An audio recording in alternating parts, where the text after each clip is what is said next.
नमस्ते। आज की कहानी में आपका स्वागत है। आज की कहानी है बगुला भगत। तो कहानी प्रारंभ करते हैं। किसी प्रदेश में एक बहुत बड़ा तालाब था। उसमें अनेक प्रकार के जलचर रहते थे। वहाँ एक बूढ़ा बगुला भी रहता था। वह बुढ़ापे में अशक्त हो जाने के कारण अब मछलियों को पकड़ने में असमर्थ हो चला था। इसलिए तालाब के किनारे बैठा भूख से व्याकुल आंसू बहाता रहता था। एक बार जलचरों के साथ एक केकड़ा उसके पास आया। बूढ़े उदास बगुले से सहानुभूति जताते हुए उसने आदर सहित पूछा, मामा, क्या आजकल तुमने खाना पीना छोड़ दिया है? आंखों में आंसू भरकर बस लंबी लंबी सांसें लेते बैठे रहते हो। बगुले ने कहा, बेटा, तुमने ठीक ही समझा।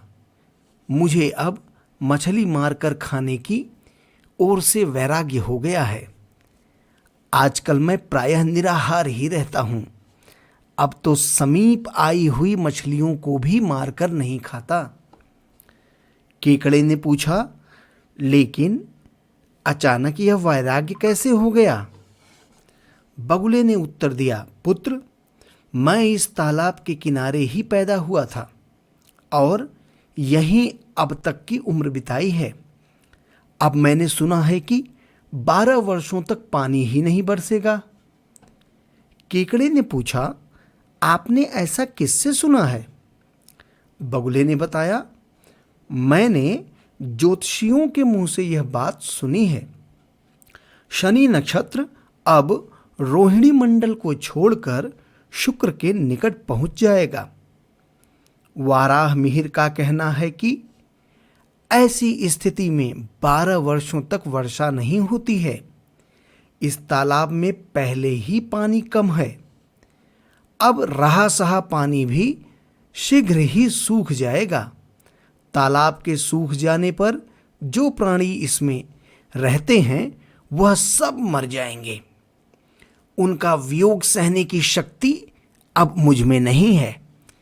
इसलिए मैंने खाना पीना छोड़कर प्राण त्याग देने का निश्चय कर लिया है। आजकल छोटे छोटे तालाबों में रहने वाले जलचर भी अपने मित्रों और संबंधियों की मदद से बड़े बड़े तालाबों में जा रहे हैं, लेकिन इस तालाब के जल जंतु निश्चिंत होकर मौज मना रहे हैं। मैं इनके विनाश की बात सोचकर रोता रहता हूं। बगुले की यह बात केकड़े ने दूसरे जल जंतुओं को भी बताई।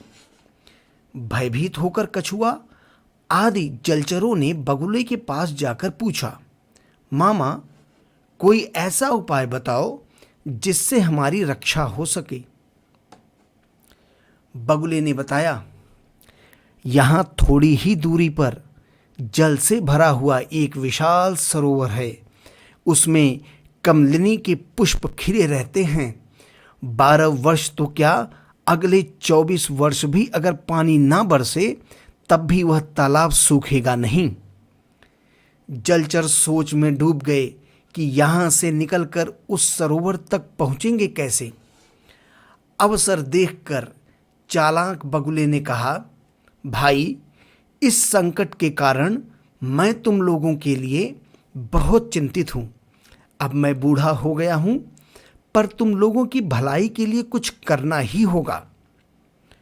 तुम लोग चाहो तो मैं धीरे धीरे तुम सबको अपनी पीठ पर बैठाकर वहां तक ले जा सकता हूं।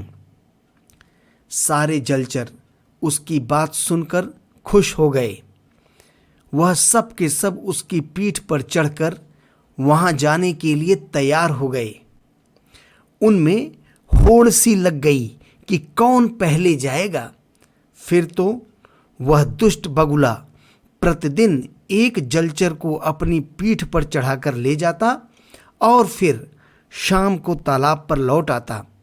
इस प्रकार बुढ़ापे में उसके भोजन की समस्या हल हो गई।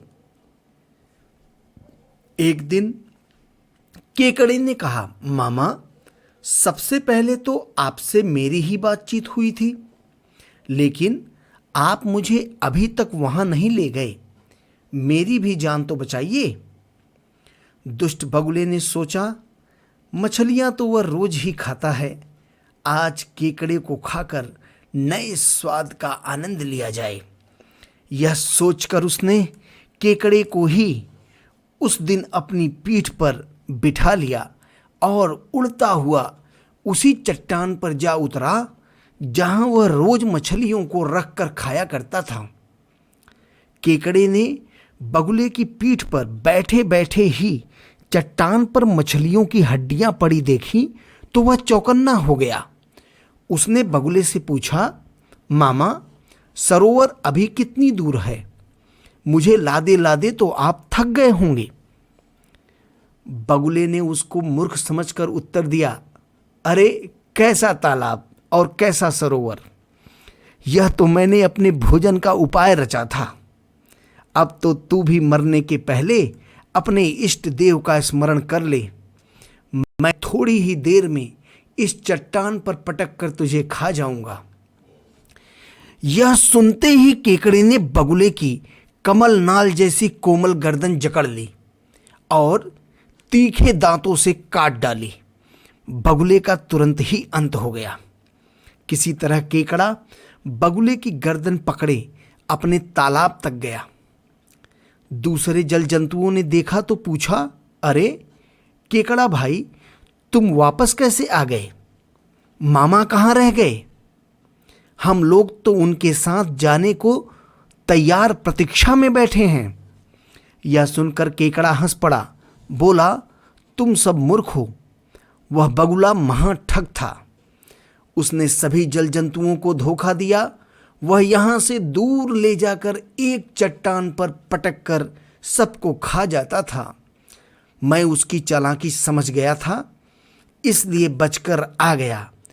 उसकी यह गर्दन साथ लाया हूं। अब डरने की कोई बात नहीं है।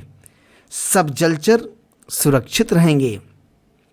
शिक्षा, इस कहानी से हमें यह शिक्षा मिलती है कि हमें आंख मूंद कर किसी भी व्यक्ति या संस्था पर तुरंत विश्वास नहीं करना चाहिए और सदैव तर्क बुद्धि का प्रयोग करके प्रकरण को समझने का प्रयास करना चाहिए।